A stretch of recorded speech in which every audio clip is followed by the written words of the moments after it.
A racist airport guard threatened a black teen's dog, but he had no idea the boy's father was a federal weapons engineer watching every move. A racist airport guard shot a black teen's dog, believing fear would silence the family forever. He didn't realize the boy's father was a federal weapons engineer whose response would shake the entire airport system. The moment that shot echoed, the guard's fate was sealed. Subscribe if you believe arrogance always collapses when true power rises. The gunshot came first. A single, sharp crack that sliced through the hum of airport chatter like a blade through silk. Passengers froze mid-step. A coffee cup hit the tile. Jalen Marrik's scream tore through the terminal, raw and unfiltered. But Dr. Rayven Marrik didn't move, not immediately. His muscles, honed by decades of pressure and precision, locked in place. His eyes, however, tracked the moment the light left Vex's body. The Labrador's legs gave out at once. No stagger, no sound. Just the dull, horrifying thud of his body hitting the polished floor. The red leash slipped from Jalen's hand as the boy dropped beside him, voice cracking. "Vex, no, Vex." His hands trembled as he cradled the dog's side, hoping for breath, a twitch, anything. But the silence that followed was final. Rayven's expression didn't shatter, it hardened. He stepped forward calmly, knelt beside his son, and laid one hand on the dog's neck, still warm but lifeless. His fingers didn't shake. His breath was measured, but inside something ancient and vast shifted, something he had spent years suppressing beneath algorithms and armor. A voice snapped from behind. "Back up! Step away from the scene!" Officer Bran Core, still gripping his sidearm, had his jaw clenched tight. His tone held no regret, just the bark of a man trying to assert control after an irreversible mistake. Rayven rose slowly, his back straight, his gaze locked on Core. Around them, travelers stood paralyzed. Some had phones up, others were too stunned to move. A man in a suit stood with his boarding pass halfway to his mouth. A woman clutched her child's hand. The hum of an arriving train somewhere beyond Gate 4A suddenly sounded distant, like it came from another world.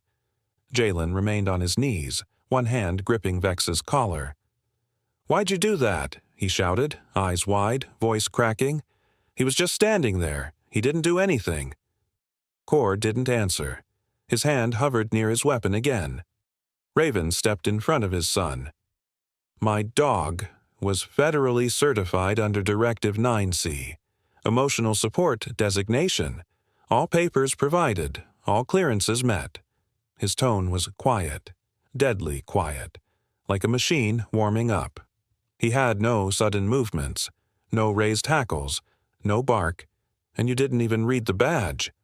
"I said remove the animal," Core snapped, his voice rising in defensive panic. "You didn't comply. He was a threat." Rayven tilted his head slightly. "Was it the dog you feared, or what he represented?" That silenced the officer momentarily, but it didn't stop the cameras. 3 different people were recording now, their phones trained not just on the aftermath, but on the conversation. One man whispered to another, "That guy looks familiar, isn't he?" Rayven ignored the murmurs. His eyes scanned the terminal. Surveillance domes overhead, body cams on uniforms, kinetic sensors built into checkpoint floor panels. He had studied every system like these 100 times, built half of them himself. Vernark's terminal used Tier 3 biometric flow tracking, which meant there would be a heat signature of every footstep taken in the last 15 minutes. Meaning, the truth was traceable. A low moan escaped from Jalen. Rayven turned, placing a hand gently on his son's shoulder. "Don't look at him," he said softly. "Look at me." The boy blinked through tears. Rayven's voice stayed steady. "You did everything right. So did Vex." 2 security guards appeared at the edge of the scene, hesitant. One reached for his radio. The other took a half-step forward, then hesitated when Rayven raised his badge. Smooth, slow, no sudden moves. "Dr. Rayven Marrik," he said clearly, holding up the black federal ID card, edged in silver trim. "Weaponry Systems Architect. Clearance Tier, Red 4. Then he paused, tilting the badge so the embedded chip blinked blue. "And this incident just entered the wrong network." Core's lips parted, but no words came out.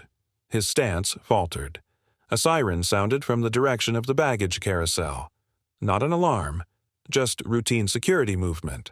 But Rayven was already logging the acoustics, the sound reflections, the timestamp. Every detail would matter later. Every misstep would be catalogued. He turned back to the crumpled body of the Labrador, then slowly knelt beside him again. His hand moved to the collar, not to remove it, but to tap a small panel embedded inside. It blinked once, then twice, then began uploading its last memory cache. A soft voice escaped Rayven's throat. "You served better than they did," he whispered. Behind him, a third officer appeared. He looked younger, unsure, scanning the faces, the phones, the blood. He hesitated to speak. Rayven stood again, this time slower, sharper. His voice was low, but the acoustics of the terminal carried it like a signal. "You just triggered the wrong engineer." The shot had already rung out, echoing across the wide hall of Vernark's terminal like a hammer against glass. But it wasn't followed by shouts, screams, or chaos, not the kind Officer Brancourt had expected. Instead, an eerie silence swept through the concourse, thick and unnatural. Travelers stood frozen, bags hanging from shoulders, phones halfway lifted. The only sounds were the reverberation fading into the vaulted ceiling and the soft whimper of a boy's scream tapering into stunned silence. Rayven Marrik didn't move at first. He knelt beside Vex's motionless body with a precision that was almost mechanical. His hand hovered, steady but trembling at the fingertips, over the dog's fur, now matted with blood. Jalen was crouched beside him, eyes wide and unblinking, holding the harness with a grip that turned his knuckles white. Core, still holding the sidearm in his gloved hand, snapped back into motion before anyone else. His voice barked through the tension. "All passengers step back. This area is under lockdown. Detain the subjects now." But the words didn't hold the power they once might have. The authority in his tone had already fractured. From the sidelines, passengers began lifting their phones. A ripple of recording lights flicked on like stars piercing through storm clouds. One man, mid-30s with a press badge clipped to his backpack, muttered to no one in particular, "He shot the dog. The dog didn't do anything." Another, Thomas Redden, wasted no time. He tapped his screen, steadied his grip, and captured the full footage, starting from the calm stance of the Labrador, to the sudden flare of violence, to the collapse. With a practiced thumb, Thomas opened a social channel, tagged it with a few keywords, and hit upload. Within 30 seconds, the clip began its meteoric spread. Core's voice wavered as he repeated his command. "I said, detain them." But now, even airport staff hesitated. A pair of guards exchanged glances. One touched his earpiece, murmured something into his mic, and then subtly stepped back. The tide was shifting, and Core felt it in the way no one was rushing to obey. Rayven finally stood. His face, carved from stone, betrayed nothing. He said nothing to Core, didn't curse, didn't threaten. Instead, he reached into his coat, pulled out a sleek black phone, and pressed a single contact. "Blass," he said. His voice was low, clinical. "It's Marrik. I need access to the terminal's kinetic monitoring grid. Now." On the other end, Kieran Blass, a forensic data analyst and former protege of Rayven's, didn't need further explanation. "Understood. You'll have a link in 45 seconds. I'll mask the trace." As Rayven slipped the phone back into his pocket, airport supervisors finally arrived. 3 men in layered uniforms, flustered, eyes darting between Core, the forming crowd, and the bleeding dog. The lead one stepped forward, a laminated ID swinging from his neck. "Mr. Marrik, "Please, let us handle this internally. This is clearly a misunderstanding," he said, voice overly cordial, attempting to smooth over an explosion with duct tape. Rayven didn't even look at him. "You should focus on crowd control. You're already 3 minutes late," he replied coolly. The supervisor blinked, caught off guard. 3 minutes late for what? "For containment of the footage. It's already gone global." As if to confirm, a soft ping echoed from his pocket. The upload had reached critical velocity, millions of views within minutes. Meanwhile, Kor was being discreetly led away by 2 fellow officers toward a side corridor. He walked stiffly, radio crackling on his shoulder, hand still twitching from the recoil. His face, once a mask of authority, had begun to pale. He muttered something about protocol and suspicious movement, but no one seemed to be listening anymore. What no one at the terminal yet realized was that Officer Brand Kor had a history, not one that could be seen in plain files or surface reviews. It was buried, deliberately, under a quilt of transfers, temporary duty assignments, and internal personnel adjustments. But Rayven Marrik had just initiated a scan on him. Using the terminal's facial vector network, he flagged Kor's ID and sent it through his own archive, a private collection of declassified behavioral flags gathered during his years overseeing biometric threat simulations. It didn't take long. On his screen, Kor's profile lit up red. Not once, not twice, but 7 times, each event marked by a sealed complaint, closed without external inquiry. Most involved passengers of color.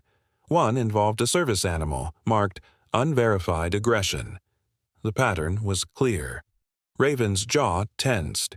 His hand hovered over the dispatch command. But he paused, instead labeling the file set. Preliminary, core thread/truth recovery tree. He looked down at his son, who had knelt again beside Vex, his face blank, grief suspended in the shock. Rayven placed a hand on Jalen's shoulder, then turned his gaze toward the closed hallway Kor had disappeared into. "They wanted to hide a bullet with bureaucracy," he said quietly, eyes narrowing with purpose. "I'll return it, wrapped in truth." Rayven Marrik stepped into the private waiting room with the quiet precision of a man who had walked into war zones and returned without flinching. The door clicked shut behind him, muting the noise from the chaos outside. The room was sterile. White walls, a metal bench, a flickering ceiling light that hummed faintly.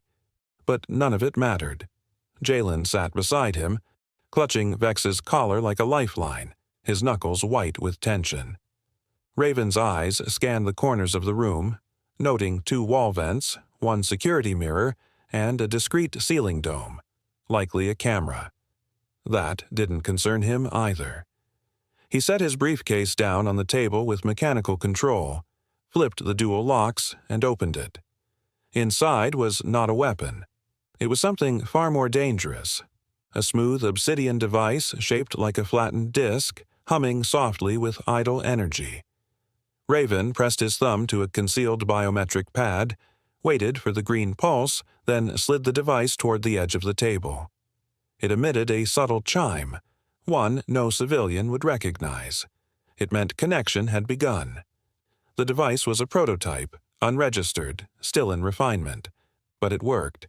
It created a short-range quantum tether, allowing access to secured surveillance grids by mimicking trusted internal handshake protocols. It wasn't hacking, it was outclassing. Rayven pulled up his personal console, a slim glass pad embedded in his briefcase lid. The screen flickered to life, displaying a directory of surveillance feeds. Within moments, he bypassed the Vernix terminal's encrypted security shell, something no civilian could have done without tripping 6 firewalls. But Rayven wasn't a civilian in the traditional sense. His clearance, his experience, his reputation, they granted him more than access. They granted him autonomy. He immediately pulled the timestamp from memory. 9:14:06, 3 seconds before the shot. The footage appeared. He slowed it frame by frame. Kor's body cam feed came into view, then vanished. A 10-second blackout, intentionally timed, Rayven's jaw tightened, but his expression remained unreadable. The dog had not moved. Neither had Jalen. Core had deactivated his camera before firing. Conscious, calculated, knowing. Rayven tapped a separate console panel. The adjoining hallway feed loaded. 3 other officers, all within visual range. One leaned casually against the wall. Another sipped from a paper cup. The third turned away as the gun was raised. Not one moved to intervene. Not one reached for a radio. Rayven zoomed in. No flickers of alarm, no protective reflexes. Just silence. Complicity without violence. A different form of brutality. He didn't curse, he didn't speak. He simply uploaded all the footage to a secure remote server titled Protocol Sentinel, a name he had prepared years ago, meant for high-level breaches of ethical engagement in public defense spaces. As the data transferred, he took out his phone and dialed. "Jonas," he said evenly as his attorney answered. "Release Part 1 of the archive if they detain Jalen without medical clearance." On the other end, Jonas's voice was tight. "Are we in that territory already?"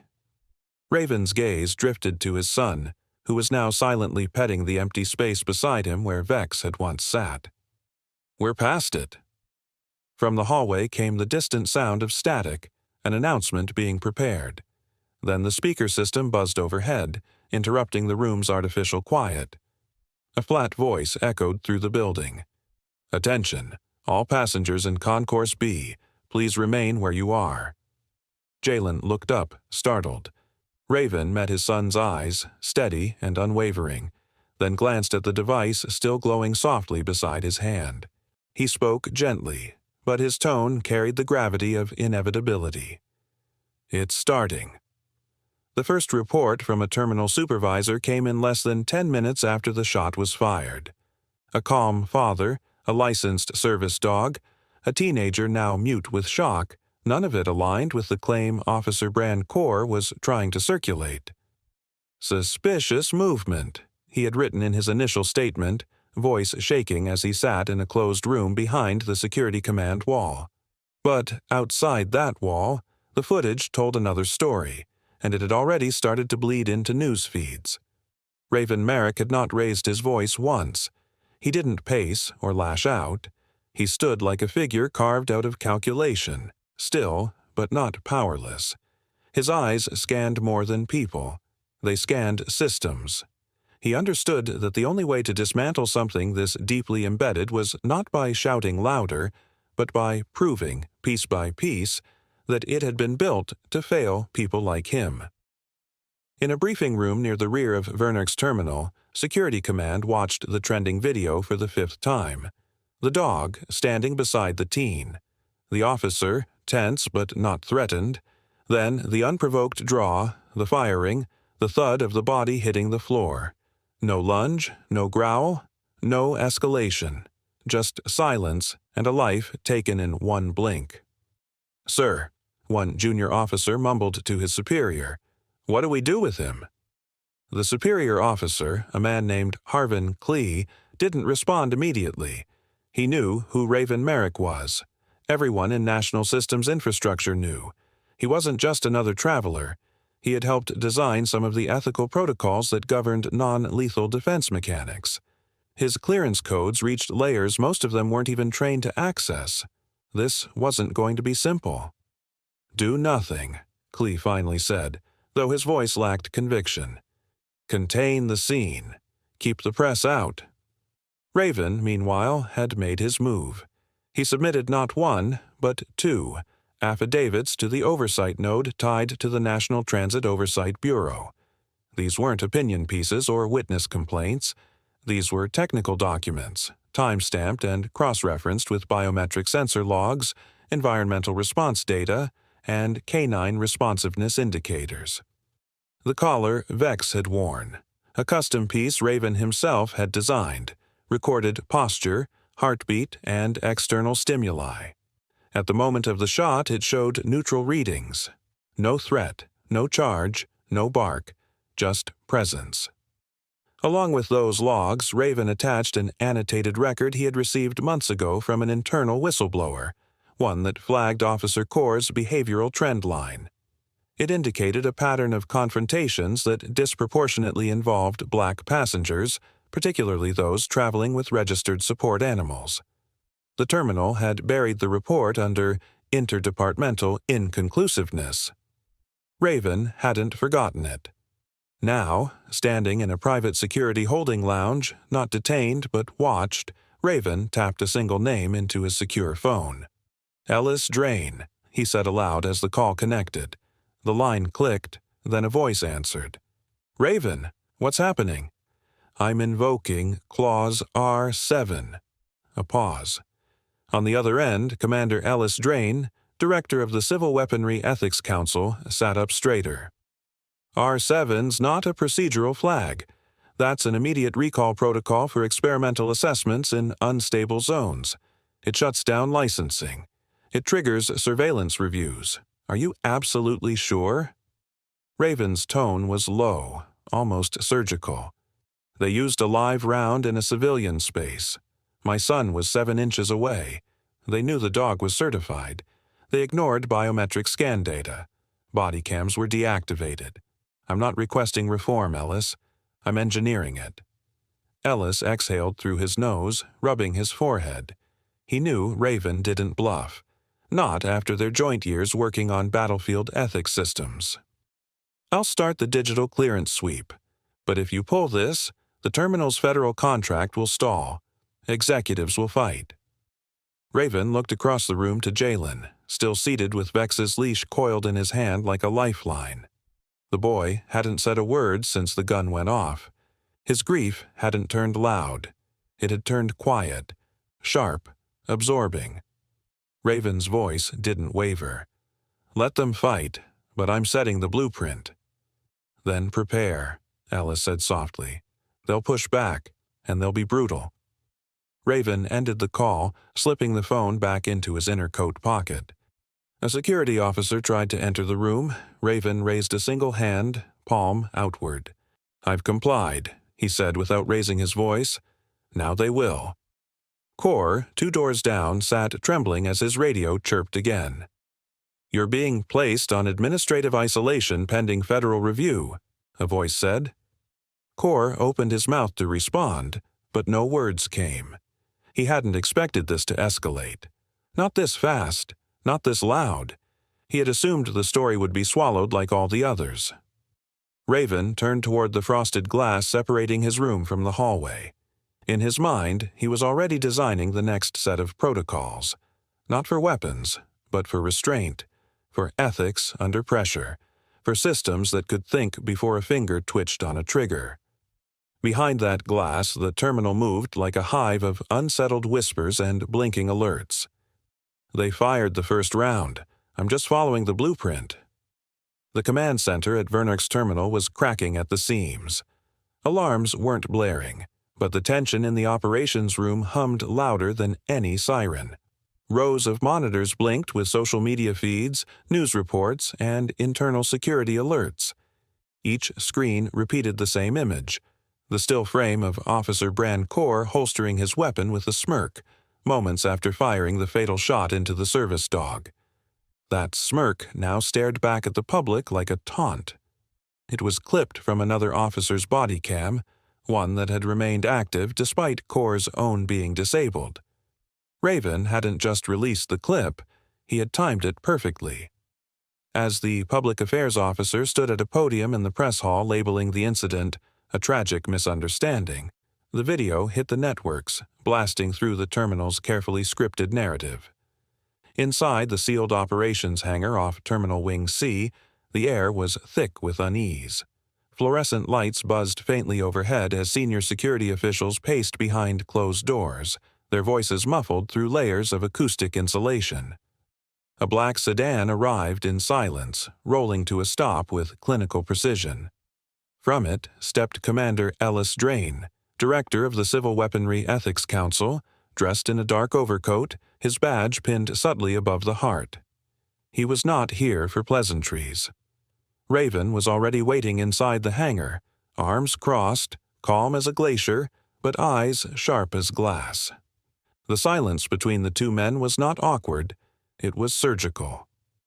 "You realize, Rayven," Ellis began, walking toward him, voice low and measured, "if you push this to Clause R7, the terminal's security contract can be suspended indefinitely. That includes weapons licensing across 5 districts. This isn't a local policy review, it's a federal tremor." Rayven didn't blink. "Then maybe they'll stop hiring men who pull triggers on trained animals to feel powerful." Ellis studied him. The Rayven Marrik he remembered from earlier days at the agency had been a builder of defensive algorithms and neutralizers, not a crusader. But this Rayven, the one standing in silence while the world watched a tragedy unfold, wasn't here to build walls. He was here to break patterns. Back in the terminal's legal wing, Core sat alone, flanked by 2 officers who now kept their distance. His attempt to file a counterclaim had already begun, one of endangerment and noncompliance. He leaned into the narrative, claiming Vex had moved suddenly, and Jalen had intervened in a way that escalated the situation. It was all being transcribed, recorded, filed. But Rayven's archive file arrived just as Core was preparing to sign the official statement. The file contained a kinetic sequence model, a frame-by-frame simulation built using LiDAR overlays, thermal readings from the terminal's floor sensors, and biometric data from Vex's collar. The footage showed Vex had not taken a single aggressive step, not even a flinch. The dog's posture remained passive, even as Core's hand moved to his weapon. A red circle highlighted the officer's raised arm, the trajectory of the shot, and the absolute lack of threat indicators. Back in the sealed hangar, Ellis glanced at his tablet as the model played out. "This is undeniable." Rayven nodded. "Data doesn't panic. It just reveals." Ellis sighed, pinching the bridge of his nose. "What do you want, Rayven?" "A statement. A formal apology from the board." Rayven turned slightly, his gaze shifting toward the darkened corner of the room, where monitors cycled through surveillance grids. "I want every officer who watched and did nothing, named." Ellis stiffened. "You understand what you're asking. Some of these men will lose careers, their families." Rayven cut him off with a calmness that was more unnerving than rage. "They watched a child's dog die and stood still. That's not a career, that's complicity." Ellis exhaled through his nose. The line had been crossed long ago. Now they were standing in the aftermath, trying to find a way out with clean hands. "Then what happens next?" Ellis asked, lowering his voice. Rayven walked over to the nearest screen, tapping in a command that brought up a diagram of internal communications, a digital web tracing radio chatter, hallway positioning, and paused video feeds from the moment of the incident. The map lit up with silent witness points. 3 officers, 1 supervisor, and a logistics assistant. All present, all silent. "You want to see engineering?" Rayven said, turning back toward Ellis, his voice even, unshaken. "I'll build a case they'll never disassemble." The silence that followed wasn't fear. It was forewarning. Rayven Marrik stood alone in the sterile conference chamber of Vernark's terminal's temporary legal suite, the air conditioning humming faintly overhead, the walls too white to feel neutral. The terminal's legal counsel had just finished presenting their internal findings, a bland slideshow riddled with euphemisms. Procedural deviation, subject-response ambiguity, force calibration uncertainty. But Rayven wasn't watching the screen. He was staring at a printed image on the table, the entrance wound on Vex's shoulder, enlarged 300%. Not because he needed to study it. He had memorized the ballistics on first glance, but because he wanted them to watch him not look away. They had assumed restraint meant deference, that his silence was the silence of grief, not calculation, that his calm was the calm of defeat, not design. It was a mistake they would regret. By midday, while the legal team was still drafting a statement about deep regrets and internal review timelines, Rayven submitted a formal emergency incident review request to the Office of Civil Armament Ethics. The request was highly specific.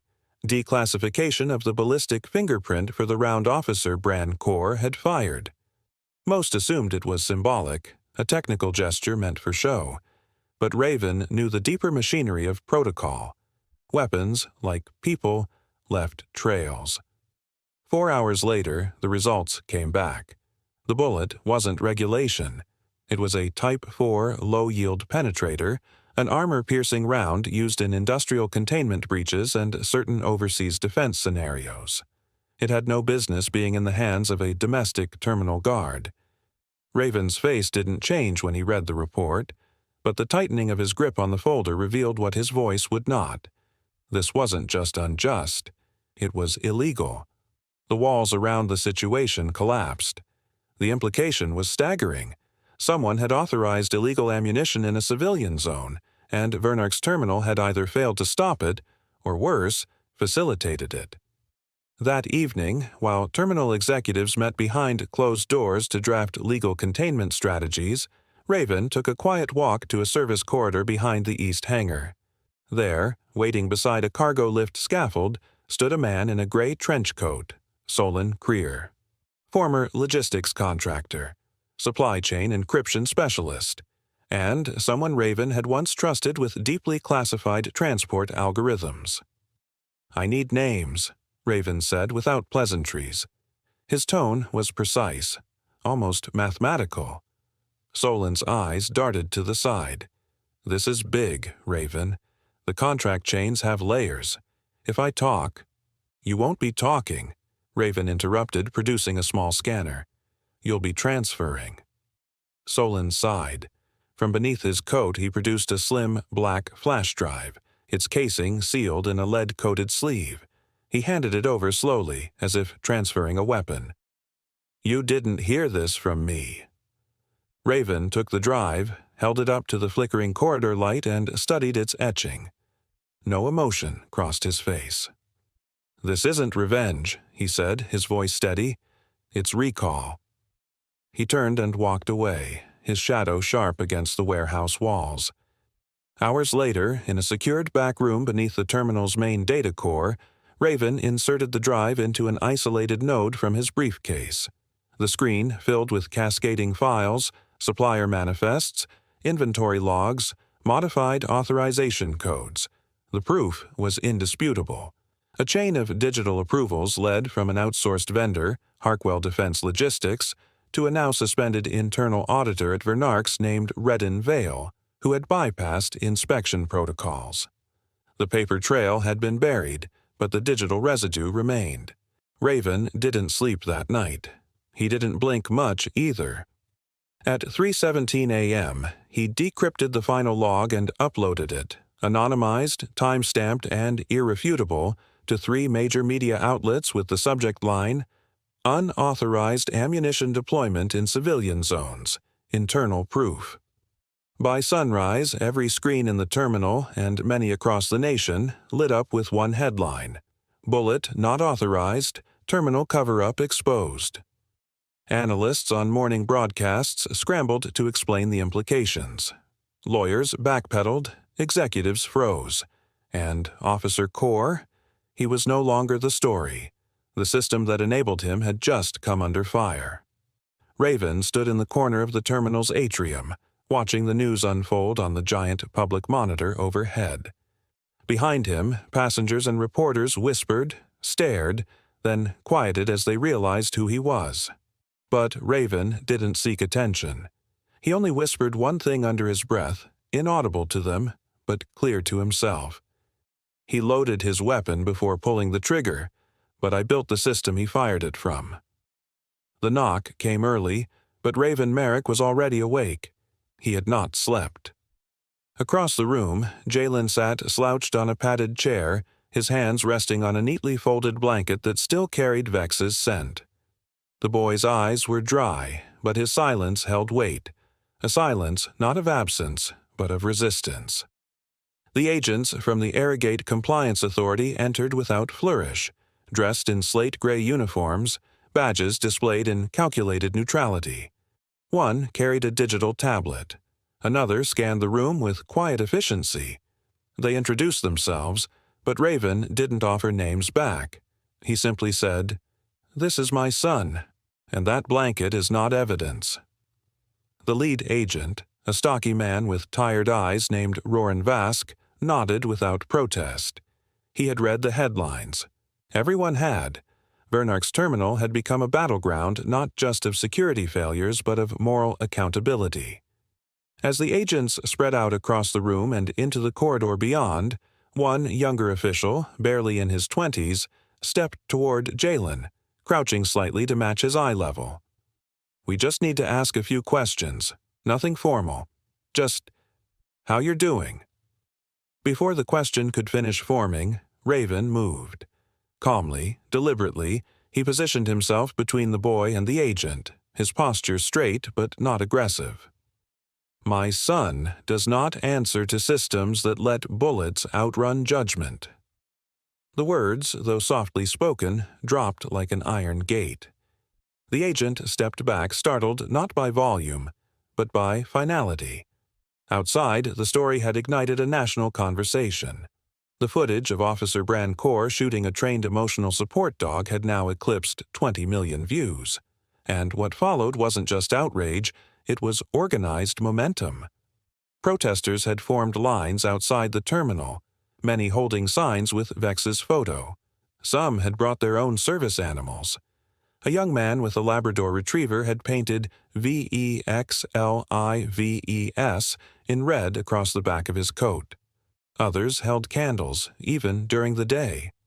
Inside, Rayven had prepared for this exact moment. He connected a slim data module to his personal console and uploaded a second encrypted file to the Arrogate Authority's secure inbox. The file was labeled WRAITHTRACE. It contained a heat map built from 60 days of surveillance metadata across Vernark's terminal. The map visualized patterns of passenger detainments, color-coded by race, animal registration, and time-of-day triggers. The map glowed almost entirely red where black passengers with certified service animals had been stopped, interrogated, or delayed. In contrast, similar demographics without visible identification or those of different ethnicities had passed unflagged. The algorithm left no room for denial. Within 2 hours of the heat map's release, news outlets latched onto it. "Digital discrimination," one headline read. "Systemic targeting at Vernark's terminal," read another. By midday, the protests outside had tripled in size. Drone cameras filmed the growing crowd. Reporters rotated coverage between the terminal and legislative sessions where the topic had now breached state lines. Senators began referencing the Marrik incident during televised hearings. For many, this wasn't about a dog. It was about a trigger pulled too easily, and a silence that followed too quickly. Still, Rayven didn't speak to the cameras. He stood by the window, arms crossed, watching the agents catalog their findings. When a journalist finally got a chance to approach, escorted by a compliance agent with permission to speak briefly, he asked what the world had been waiting to hear. "Mr. Marrik, what does justice look like to you?" Rayven turned slowly, his gaze steady and unflinching. "The same precision they used to aim. That's how sharp the reform should cut." He didn't shout, he didn't posture, but in the silence that followed, even the reporter paused, struck by something colder than anger, calculation, precision, purpose. In that moment, the tension wasn't loud. It was structural. Rayven was no longer reacting, he was building something, and everyone watching could sense it. The fire wasn't in his words.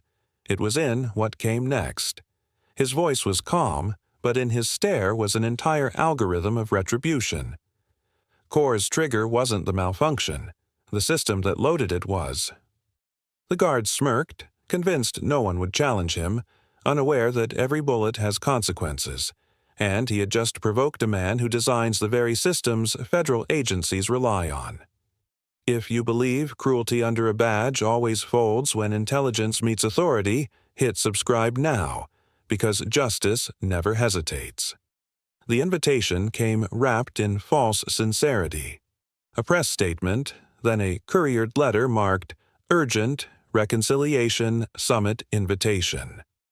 It was branded with the Vernark's terminal emblem and signed by the acting director of public affairs. Inside, the words sounded polished, remorseful, and carefully staged. We acknowledge the incident involving your family and seek restorative conversation in a spirit of shared healing and accountability. Rayven Marrik didn't bother reading it twice. His eyes only paused on the line that said, "Cameras will be present." That was enough. By the time he received the letter, the simulation had already finished rendering. He stood in the low-lit space of his basement workspace, its steel countertops and humming processors casting long shadows against the back wall. On the main screen, the playback looped silently, a digital recreation of the incident drawn from publicly available security scans, heat signatures, kinetic data, and high-resolution facial behavior models. A single bullet, fired from Core's weapon. The trajectory mapped with chilling precision. But this time, the algorithm included one detail not visible in the original footage: a 5-year-old boy, standing 7 feet behind Vex, clutching a toy plane, unaware of everything. Rayven didn't blink as the simulation played out. The bullet hits Vex. In one variant, it pierces cleanly.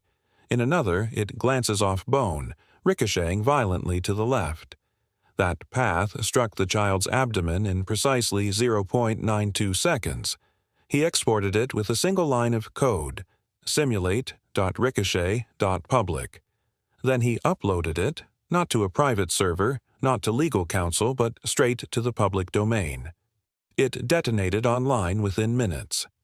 Had the bullet deviated by 4 degrees, one reporter said during a live broadcast, a child would have been killed. The Reconciliation Summit was canceled by noon. Inside a sealed government office, 3 terminals froze their contracts with Vernark's pending a full ethical audit. The governor's office issued a vague press release. It spoke of regrettable escalation and a renewed commitment to safety. But Rayven no longer dealt in regrets. He dealt in algorithms, in systems, and in the failure of both. Later that evening, Rayven sat across from Commander Ellis Drain in a quiet security clearance chamber just outside Capitol Grid District 3. The walls were soundproof. The lights dimmed to amber. This time, Jalen was with him, silent, composed, his fingers resting on the now empty service harness in his lap. Ellis Drain placed a closed folder on the table. "You made your point, Rayven, but do you want something permanent?" Rayven didn't hesitate. "I do." "Then what do you want? Compensation? Public retraction?" Rayven shook his head. "Standardization." Drain narrowed his eyes. "Explain." Rayven opened a data slate and turned it toward him. A modular architecture schematic filled the screen. 3 layers of protocol, connected by a branching logic tree. Each node pulsed with conditions. "This," Rayven began, "is a terminal-wide biometric logic override system. Armed officers are only permitted to draw or discharge weapons when 3 verifications align. First, biometric threat confirmation. Second, situational override locking, meaning the presence of minors or flagged service animals triggers an instant pause protocol. Third, a mandatory 2-second de-escalation window." Drain leaned forward, studying the schema. "You're calling this?" "The Marrik Clause," Rayven replied. There was a long silence. Drain finally asked, "You sure this isn't about revenge?" Rayven's gaze didn't waver. "If it were, I'd be dismantling people, not systems." Outside the chamber, the terminal buzzed with reporters and protesters. But here, in the quiet hum of protected airspace, Rayven unfolded what no one else had. Not just a response, but a redesign. "I built weapons to defend borders," Rayven said, voice calm. "Now, I build safeguards to stop people like Core from calling their fears threats." His fingers tapped the final node on the schematic. Drain stared at it, then at Jalen. The boy hadn't spoken all day, but in that moment he looked up, quiet, clear-eyed, unafraid. Drain closed the folder. The system wasn't broken. Rayven nodded. It had been built this way. He stood up slowly, his voice steady as steel. "So, I'll rebuild it." The courtroom fell into silence the moment the screen lit up. No preamble, no theatrics, just data. Raw, unforgiving, time-stamped truth. Rayven Marrik stood beside the projection panel, the lights dimmed across the chamber. On the display, a pulse graph shimmered in cold blue lines, measuring not a human heartbeat, but that of a Labrador. Vex, the dog who once served not just as comfort, but as a living shield between Jalen's panic and the world's noise. Now reduced to signals on a monitor, his final 30 seconds rendered in biometric clarity. "This," Rayven began, voice calm but resolute, "is what they called a threat." The judge leaned forward, brows furrowed, as did the civil oversight observers packed tightly into the side gallery. Core's defense attorney shifted uncomfortably, fingers curling and uncurling on his notepad. On the screen, Vex's heart rate held steady. No spike, no erratic movement, just calm presence. A silent, obedient animal beside a teenage boy. Rayven clicked once more. Another set of readouts appeared: proximity analysis, posture logs, and environmental responsiveness, all tracked through the collar's multisensory node. "This device measures more than the dog," Rayven explained. "It reads the air, the tone, the motion within 5 feet. If there had been a sudden shift, even a vocal spike, it would have registered." He turned to the tribunal. There wasn't. The tension in the room tightened like a drawn string. Then came the final moment, the overlay of the terminal's internal camera. Frame by frame, the sequence advanced. Vex standing calmly, Jalen's hand on his back, Officer Bran Core facing them, weapon already unholstered. "Watch his finger," Rayven instructed. "Frame, click, frame, click." Core's jaw clenched, his stance tightened. No threat had emerged, none at all. And yet, his finger moved. Slowly, deliberately. Click. Pause. That was the moment he pulled the trigger. The screen froze, the muzzle flash captured mid-bloom, reflecting off Vex's amber coat. A long silence followed. The tribunal chair exhaled audibly. One of the federal observers whispered something to the man beside him, but no one else moved. Rayven stepped back from the panel, his expression unreadable. "No motion prompted that shot," he said. "No bark, no growl, no sudden gesture, just agitation, just fear, unmeasured, unchallenged, and unchecked." Core's attorney stood abruptly. "Your Honor, we contest the emotional framing." "This is not emotion," Rayven cut in, his voice sharper than before. "This is mathematics, sequence modeling, predictive analytics. We train weapons to be smarter than this." He paused. "Shouldn't we expect the same of the ones who carry them?" The tribunal chair held up a hand. "Mr. Marrik, that will be enough for now." But the impression had been made. When the court recessed, murmurs spread like wildfire through the hall. Reporters scribbled furiously. A young officer in the back removed his badge pin and pocketed it silently.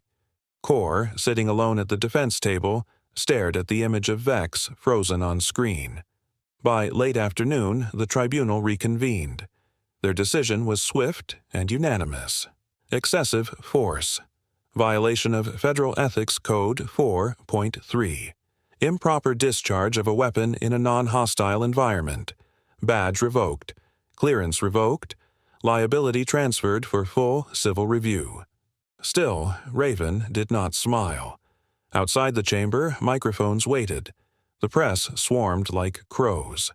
One reporter called out, "Dr. Marrik, does this verdict bring closure?" He stopped, adjusted his coat collar, and looked directly into the lens. "This verdict isn't enough," he said. Because verdicts are conclusions. I'm here to engineer new beginnings. That night, federal clearance was granted for a pilot rollout of the Marrik clause. 5 terminals, full biometric override integration, no ceremony, just a quiet memorandum, signed by the Ethics Council and countersigned by the Civil Armament Oversight Bureau. Corps' weapon, serial 778K Delta, was sealed into a federal archive, flagged not for training, but for historical preservation. Its log was renamed Echo Trigger 001. Rayven had one final line approved for that archive entry. Systems can't have conscience, but the people who design them must. The leash was still hanging, not as a relic, nor as a forgotten object, but as a presence. A quiet sentinel by the door, blue-stitched, worn where Jalen's fingers had gripped it too often. It didn't swing, it didn't sway, it simply remained. Rayven Marrik stood in the doorway of his home, keys still clutched in hand, shoulders stiff beneath the weight of what had just ended at Vernark's terminal. The tribunal had ruled. The press had screamed. The badge had been stripped. But now there was only this. Silence. Not triumphant, not restful, just hollow. Behind him, Jalen stepped in, his sneakers barely brushing the welcome mat. He didn't look around. His eyes stayed fixed on the hook. Rayven didn't speak. He couldn't. Instead, he moved toward the basement door without a word and descended into the quiet hum of his lab. He flicked on the lights. The room came alive in soft blue tones. Rows of server racks, a screen wall with suspended cables, workbenches littered with memory drives and skeletal shells of devices never patented. This was his other mind, the place where rage was always translated into architecture, where grief became circuitry.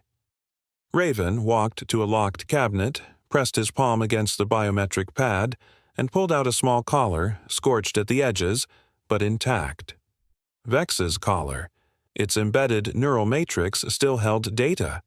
Not just timestamps or GPS logs, but behavioral sequences, pulse analysis, ambient emotion detection. It had been designed to alert Jalen when Rayven's stress spiked. Ironically, it had never warned of this moment. He sat at his terminal, inserted the core memory chip into the interface slot, and launched an application he hadn't opened in 5 years, Project Threnos. It had once been an experimental model to simulate real-time animal behavior for robotic empathy training. It had failed then, not because of code, but because the emotion behind it had been theoretical. Now, it wasn't. Rayven adjusted the input parameters, syncing Vex's final 90 days of behavior into the processor. On the screen, a digital silhouette of a Labrador began to pulse, subtle movements, tail algorithms calculated by variance index. No animation, no bark, just a presence mimicking breath. Then he heard the steps behind him. Not rushed, careful. Jalen. The boy hovered at the base of the stairs, face pale, voice thin. "You're building something?" Rayven nodded without turning. "Not a weapon?" Jalen walked closer. He looked at the screen where the silhouette blinked softly, matching the rhythm of a breath only one of them could remember. The machine emitted a faint echo, a soft bark tone, filtered through Vex's historical vocal prints. Jalen's jaw tightened. His hand clenched the edge of the table. "It's not him." Rayven turned at last. His voice was low but sure. "But it remembers him." Jalen didn't speak. He didn't cry. He simply sat beside his father, shoulder pressed against shoulder. Together they watched the pulse continue, a faint thread in the silence between them, one that didn't mend the wound but honored it. Above them, the world spun. On news channels, headlines ran across banners like aircraft trails. Marrik clause to be federally funded. New standards proposed for armed terminal protocol. Tribunal fallout sparks nationwide audit of airport security. But Rayven didn't watch. He didn't check his inbox. He didn't respond to the 23 voicemails from journalists or think tank directors. He adjusted a dial on the console, filtering the vocal sample through Vex's final recorded state. Playful, steady, a light growl with a high-pitched yip at the end. The sound made Jalen close his eyes. They sat in silence for nearly an hour. Later, when Jalen finally stood, he didn't say goodbye to the room. He looked once more at the screen, then gently placed Vex's old leash beside the console, coiled neatly like a memory honored. Rayven remained behind, fingers tapping new input lines, refining the model. The display pulsed again, and then once more, an echo of a dog that had guarded not just its family, but its humanity. Above the lab, the soft creak of the front door broke the quiet. The world was knocking again. But Rayven didn't move. His eyes were fixed on the screen. His mind was on the future. And as the collar data blinked softly in blue light, his voice broke the silence. Not angry, not hollow, but full of intention. "They called it justice when one man lost a badge," Rayven said, adjusting the display. "But real justice is when no one else ever has to lose their Vex." The resistance began the moment the Marrik clause went live.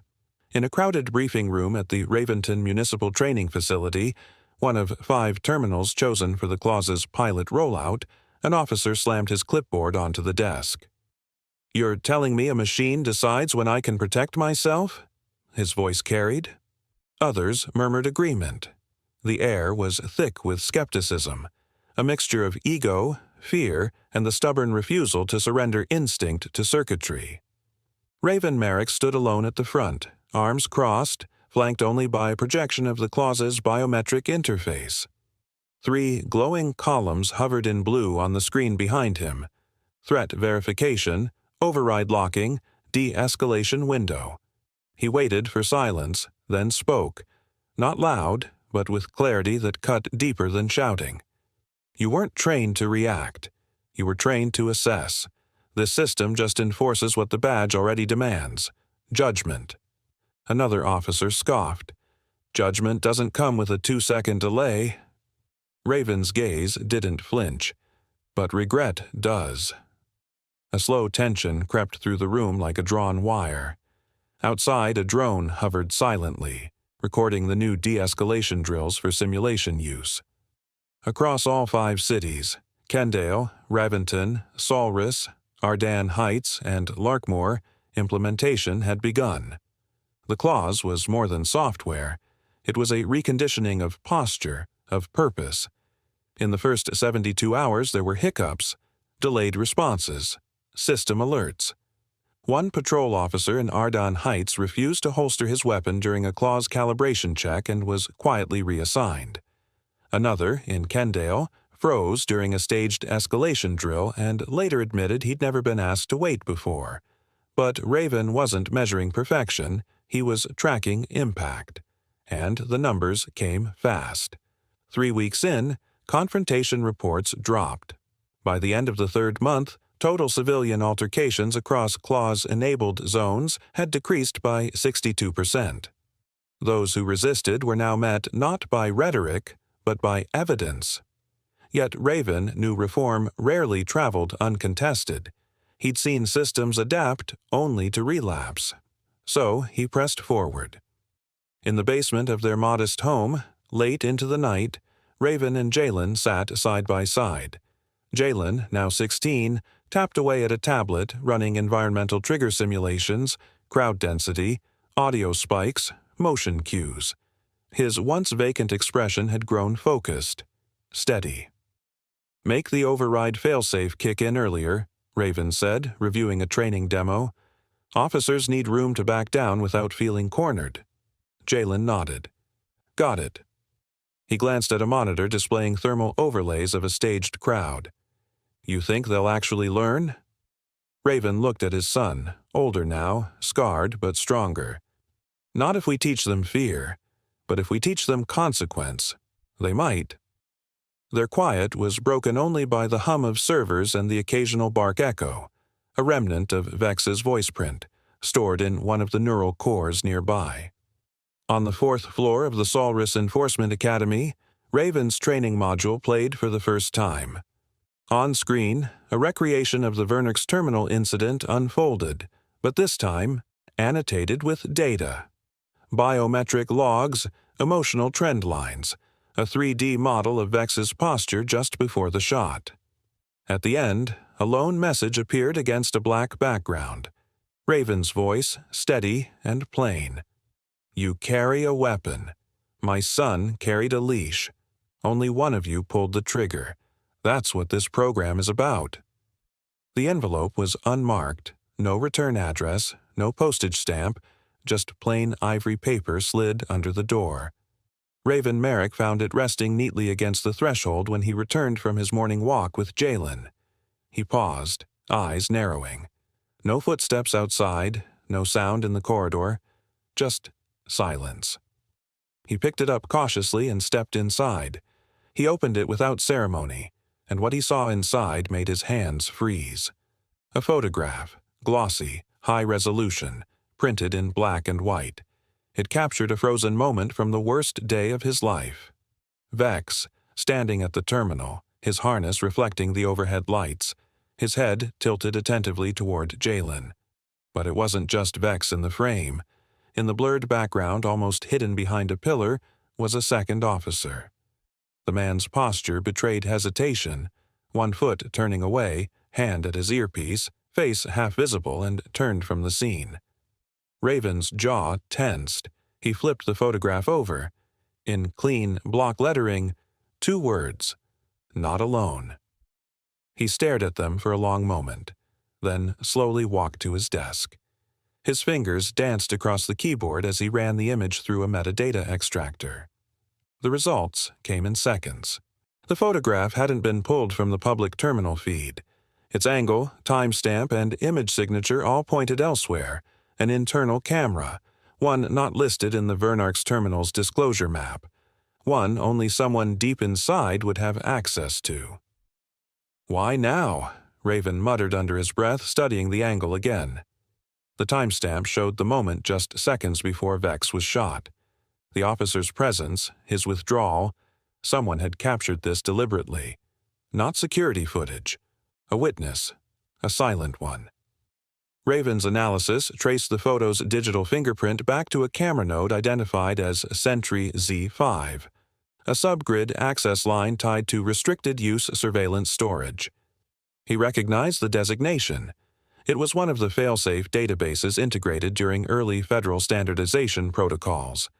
Hidden beneath layers of departmental obscurity, rarely accessed unless by override. But Rayven had clearance most had forgotten he still held. Accessing Sentry Z5 wasn't immediate. It took him 37 minutes to breach its nested authentication walls using an encryption breaker built into one of his prototype network shells. When the terminal finally unlocked, Rayven's screen filled with time-stamped thumbnails. Dozens of them. Each one bore the same qualities. Unacknowledged footage, captured without intervention, showing officers confronting passengers, many black, many accompanied by service animals. In one, a man was detained while reaching for his medication. In another, a child's wheelchair was tipped in an apparent compliance check. None of these had made headlines, none had sparked reform, and yet here they were, tucked away in digital silence, forgotten or, perhaps, buried. Rayven leaned back, breath shallow. It was overwhelming. Not just the scope, but the intent. These weren't random anomalies. They were patterns. Patterns the system had decided not to show. That night he began assembling what he would later call the echo logs. Every clip was processed, time-stamped, anonymized where necessary. Faces blurred, voices cleaned, context annotated with sensor data, behavioral analysis, and legal cross-referencing. Rayven didn't sensationalize, he documented. Every wound preserved with forensic precision. Every silence measured and indexed. Jalen watched him work from the doorway. "What is it?" he asked, his voice low. Rayven didn't look up at first. "Proof that we were never the first. Just the first one seen." He created a secure submission portal tied to the database. Password protected. peer-reviewed by a rotating triage of ethics officers he trusted. Survivors and witnesses could now submit their stories, anonymously or otherwise. No noise, no headlines, just truth, unfiltered and archived. 3 days later, Rayven was invited to speak at a civil justice symposium in Calder Hall. He didn't prepare slides. He didn't need to. When he took the stage, the room was quiet, expectant. He held up the printed photo of Vex. "This picture arrived with no sender," he began, voice steady. "But it carried a message louder than any broadcast." He paused. The silence in the auditorium was thick. Behind this dog, there was a man who looked away, and behind that man, a system that teaches you silence is safer than interference. But this, he lifted the photo higher, this tells me someone wasn't at peace. Someone wanted us to know we weren't alone. He clicked a remote. A display lit up behind him showing the new interface of echo logs. A vault of wounds the public never saw. A map of every failure they thought was buried. He didn't shout. He didn't pace. His voice remained calm, but sharp. "Every reform begins with one visible wound," Rayven told the audience, his eyes locking with the front row. "Ours just barked before it bled." The wind scraped softly against the bronze plaque outside Vernark's terminal's southern entrance. A hushed crowd gathered at a respectful distance, camera crews lingering but not approaching. The plaque read, "May precision always serve peace." Its metal surface caught the afternoon sun, casting the words in a golden shimmer that contrasted against the somber concrete of the terminal behind it.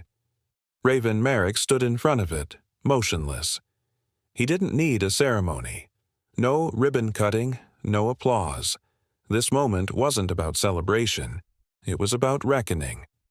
Beside him stood Jalen, now taller than before, still wearing the quiet weight of that day a year ago. In his hand was a new leash. At the end of it, tail curled and attentive eyes bright, sat Corin, a black Labrador fitted with a custom Marrik-certified harness. His tag gleamed with both a name and a purpose. Rayven reached out, letting his fingers graze the edge of the plaque. Not to feel pride, to remember. Jalen knelt beside Corin and adjusted the dog's harness strap, murmuring a soft command. Corin responded instantly, settling into a sit. Rayven's eyes flicked down. The dog's name had sparked questions everywhere they went. "I still can't believe you named him that," Jalen had said weeks ago when they first picked up the pup. "It's not about the man," Rayven had replied. "It's about what we do with the name." Now, as the breeze carried the scent of jet fuel and echoes of rolling luggage nearby, that meaning settled in again. Naming the dog Corin wasn't a contradiction, it was a statement that names, like systems, could be reprogrammed. Behind them, a male officer, young, no older than 23, walked up hesitantly, dressed in the dark blue uniform of the new Post-Reform Academy graduates. His posture was stiff, respectful, almost rehearsed, but his voice cracked slightly when he spoke. "Sir, I just wanted to say thank you." Rayven turned slowly, his expression unreadable. The officer continued, fumbling slightly. "I almost quit," he admitted. "After the tribunal hearings, I couldn't reconcile what I saw with why I signed up. But then, I studied your clause. I watched the testimony. I read your logic model. It changed everything for me. I know that doesn't undo anything, but I wouldn't be here if you hadn't." Rayven raised a hand gently, signaling no need for explanation. His voice, when it came, was calm but precise. "Don't thank me," he said, eyes resting not on the officer but on the leash in Jalen's hand. "Just remember who paid for it." The officer stood still for a moment, his breath catching as he nodded, then turned and quietly walked away. The crowd behind them didn't approach. Some recognized the moment, others only recognized the man. Rayven didn't need their words, but he heard them anyway. A mother, holding her child's hand, leaned down and whispered just loud enough for them to catch, That's the man who rewired the trigger. Rayven didn't stop, didn't turn around. He simply smiled faintly, then looked down at Jalen, who had already started walking toward the car, Corin keeping close at his side. "Let's go home," Rayven said. "The engineer didn't just take away a weapon, he redesigned the reason to pull it." Minutes later, the engineer stepped forward with evidence, recordings, and federal contacts that froze the entire terminal. The guard's arrogance crumbled as his own actions detonated the investigation that ended his career. If you believe real authority works with precision, proof, and unstoppable justice, subscribe now, because justice always lands first. Disclaimer: the story you just watched is fictional. It explores racism, abuse of authority, and the moment expertise and accountability confront cruelty. Its purpose is to raise awareness, inspire empathy, and encourage conversations about equality, responsibility, and standing up against injustice.